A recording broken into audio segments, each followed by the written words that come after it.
ইকরার ঘটনায় প্রধান আসামি আলভি, ওর কারণে এই ঘটনা ঘটছে। সত্যিকার অর্থে থেকে ওর পাশে কোনো আইনজীবী দাঁড়ায়েন না, ওরে বৃত্তে হান দেয় বিচার করেন। এই আলভি 2015 সালে আমাকে খুব নোংরা মেসেজ দিছিল, খুব বাজে একটা প্রস্তাব দিছিল। আজকে আলবির পরকীয়ার কারণে তার ওয়াইফ ইকরার জীবন যেতে দেখলেন।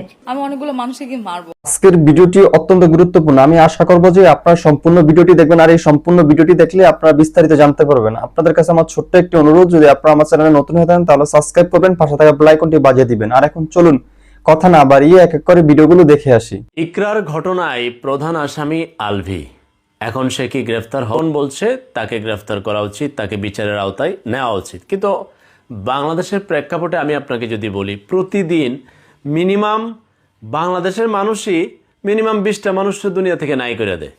তাহলে 20টা তো বাংলাদেশের আইন আদালতে আরও 20টা মানুষরে আইনের ভাষায় নাই করে দেওয়া উচিত না? মানে আমি ওই ভাষাগুলো বললাম না, কিন্তু হয় আদালত কোর্ট বিচারে নাই। তার মানে এটা বাংলাদেশ একটা রাষ্ট্র, কিন্তু এটার এমনি আছে আর কি, সভাপতির বাংলাদেশ, সহসভাপতির বাংলাদেশ, বিচার আচার নাই। যার কারণে যে যেমনে পারে অন্যায় করতেছে। ঘরের বেড়া আলগা বেড়ির লোকে বাজ্যা পড়তেছে, ঘরের বেড়ি আলগা বেড়ার সাথে বাজ্যা পড়তেছে, এটা কোনো অন্যায় তারা মনে করে না। আর যার কারণে নিরীহ নিষ্পাপ ফেরেশতাতুল্য সন্তানরা দিন দিন এতিম হচ্ছে। আর জামাই বউর কারবারটা ইদানিং বাংলাদেশে যে করছে অতি আধুনিক। জামাই বউরে প্রোডাক্ট বানায় সোশ্যাল মিডিয়াতে লইতেছে, নাহলে বউ জামাইরে প্রোডাক্ট বানায় সোশ্যাল মিডিয়াতে মিডিয়া লাগায়া টাকার ধান্দায় পইরা সংসার কি জিনিস বুঝেই না। আর কিছু বেড়া এবং কিছু বেড়ি বিয়ারে যে কি মনে করে আল্লাহ ছাড়া কেউ জানে না। এরা মনে করে বিয়া মানে আলগা কুরকুরি। আচ্ছা, এটা কিছুদিন হয়তো আমি একটা ফিক্সড ডিপোজিট, আমার ঘরে তো বউ আছেই, নাহলে বেড়ি মনে করে আমার ঘরে তো জামাই আছেই, তাহলে কারেন্ট অ্যাকাউন্ট খুঁজে বেড়ায় অন্য বেডির পিছে বেড়া দৌড়ে, নাহলে বেডি অন্য বেড়ার পিছে দৌড়ে, দৌড়া পুরা সংসার জীবনরে তছনছ করে ফেলতেছে। একজনের দাম্পত্য জীবনের দুঃখ সুখ না থাকার কারণে, মানে সুখ না থাকার কারণে এই যে অশান্তি, টোটাল 2টা ছেলের পরিবার এবং মেয়ের পরিবার টানে, এবং তার সাথে কতজনদের টানতেছে কোনো শেষ নাই। আলভি আর ইকরার ঘটনা তো ভাইরাল হয়েছে, জানছেন আপনি। এইরকম এরা মিডিয়ার লোক দেখে, নাহলে আড়ালে এরকম আর কত হইতেছে আপনি টেরই পাবেন না। কত মেয়ে নীরবে তার সন্তানের দিকে তাকিয়ে কষ্ট করতেছে, তার কোনো কুল কিনারা নাই। কত বেড়া তার সংসার এবং সন্তানের দিকে তাকিয়ে তার ঘরের বেড়িরে সহ্য করতেছে, তো কোনো শেষ নাই।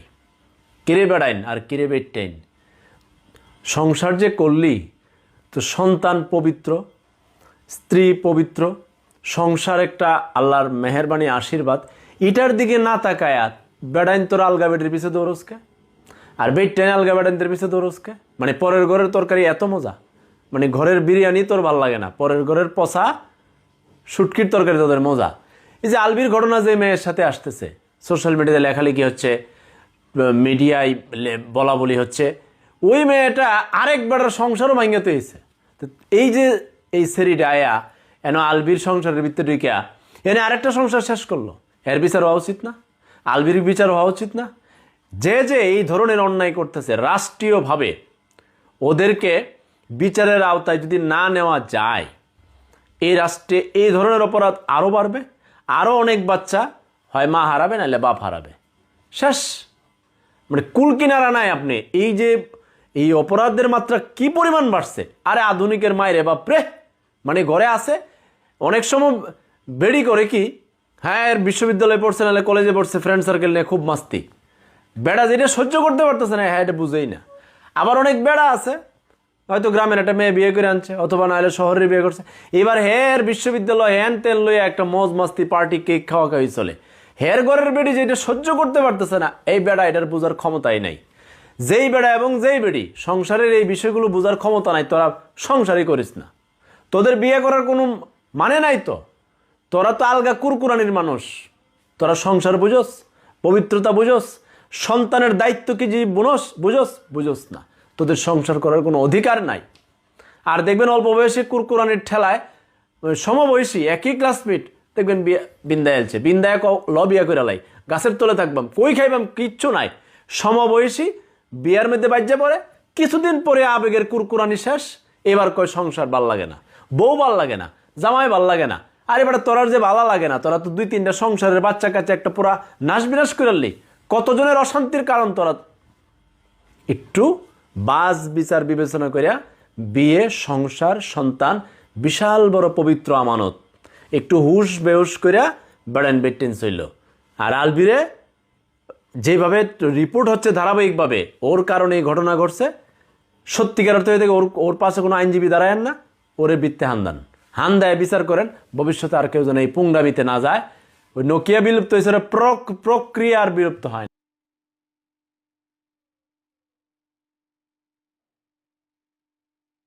এই আলভি 2015 সালে আমাকে খুব নোংরা মেসেজ দিছিল, খুব বাজে একটা প্রস্তাব দিছিল। আজকে আলভির বউ যে কাজটা করছে, এইটা শোনার পর থেকে মানে আমার এতটা কষ্ট লাগছে, এতটা খারাপ লাগছে। চোখের সামনে বারবার না আপুর ভিডিওগুলো, আলভির ভিডিওগুলো, প্লাস হচ্ছে যে ছোট যে বাচ্চাটা তাদের, সেগুলোর কথা খুব মনে পড়তেছিল। আল্লাহ তাআলা ছাড়া পৃথিবীর কেউ বলতে পারবে না যে আসলে ইকরা আপু এই কাজটা কেন করছে। বাট যদি এটা আলভির কারণে করে থাকে, তাহলে আমার মনে হয় না ভাই অস্বাভাবিক কিছু করছে। আপনারা যাকে জাহির আলভি নামে চিনেন, তাকে আমি 2010 সাল থেকে চিনি। সে লালবাগে থাকতো, যাই হোক সে যেখানেই থাকতো না কেন, ও যে কি পরিমাণ লুচু এটা আমি 2011 সালে একবার এবং ফাইনালি 2015 সালে খুব ভালো মতন টের পাইছিলাম। সো ওই কারণে যদি ইকরাপুর আজকে এই দশা হয়ে থাকে, তাহলে ইকরাপু মানে অস্বাভাবিক কোনো কিছু করে নাই ভাই, স্বাভাবিক ঘটনাই এটা ছিল। বিকজ তাকে এই কাজটা করতে আলভি বাধ্য করছে। আমি জাস্ট আমার নিজেকে যখন ইকরাপুর জায়গায় বসাই, যখন চিন্তা করি, তখন না আমার আসলে এই কাজটা করা ছাড়া আর অন্য কিছু মাথায় আসে না। কেন জানেন? আমি যদি ডিভোর্স দিই, তাহলে মানুষ বলবে ও আচ্ছা এত কিছু চলতেছে, তাহলে এত সুন্দর সুন্দর ছবি কেন দিছো? তখন আবার মানুষ মেয়েটাকেই দোষারোপ করবে যে বাচ্চাটাকে রেখে চলে গেল বা সামথিং এরকম কোনো কিছু। মেয়েটা যদি তার হাজবেন্ডকে কিছু করতো উল্টাপাল্টা, তখন সবাই তাকেই দোষ দিত যে এতবার কাজ করছে। এখন আর কোনো না ওয়ে ছিল না, একটা মেয়ে না অনেক সবকিছু সহ্য করতে পারে, বাট এই জিনিসগুলো কখনো সহ্য করতে পারে না। এই আলভি 2015 সালে আমাকে খুব নোংরা মেসেজ দিছিল, খুব বাজে একটা প্রস্তাব দিছিল। এই আলভি 2015 সালে আমাকে যে খারাপ প্রস্তাব দিছিল, মানে আমার আগের আইডিটা যদি ঠিকঠাক থাকতো তাহলে আপনাদেরকে মেসেজগুলো দেখাইতে পারতাম। আমার আগের আইডিটা নাই, ওর সাথে আমার খুব ভালো পরিচয় নাই, জাস্ট আমার একটা পরিচিত ছিল, তার নাম মানে নামমাত্র একটা বড় ভাই ছিল আলভি, ওইভাবে তার সাথে আমার জাস্ট পরিচয়টা, হাই হ্যালো, এছাড়া কোনো কিছু না। সো আমার মতন অপরিচিত মানুষ, দূরের মানুষকে যদি সে এ ধরনের প্রস্তাব দিতে পারে, তো সে তো অভিনেতা, সে তো কত মানুষের সাথে চলে, কত মেয়ে মানুষের সাথে চলে। সো ওইখানে কি কি করছে এটা বলার আর কোনো কিছু নাই।